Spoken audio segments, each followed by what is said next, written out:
So, ito na yung ating tapos na yung ating crib. So, yan yung ating crib. So, yan.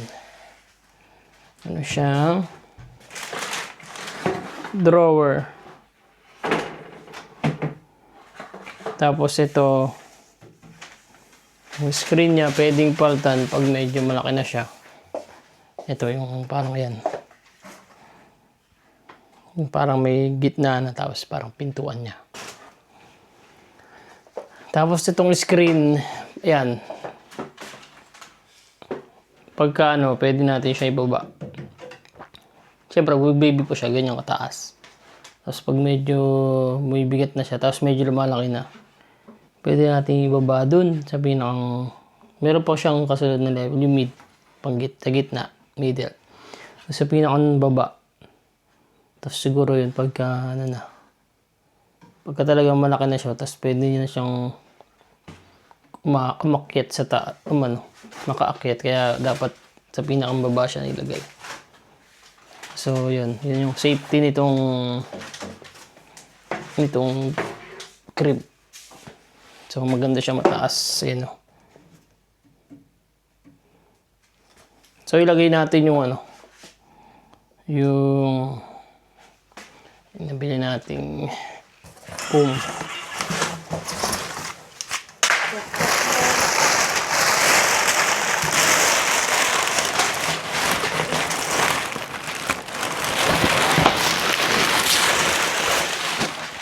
So ito yung nabiling foam, guys. Yan.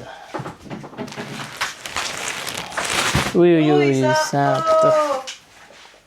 Yan. Baby. Lalagyan na lang namin ng mattress. Hindi naman sobrang taas, di ba? Hindi, tama lang. Hindi naman siya mahulog. Ba't mahulog? Nababangon. Hindi. Paranoid. Paranoid na mami. So yan, tapos yun nga, bababa na lang. Pag medyo malaki na siya, tapos tumatayo na siya, pwede natin siya ibaba doon sa pinakang baba para pagka nagising siya ng daling araw at tapos tumayo siya, hindi siya makakakyat.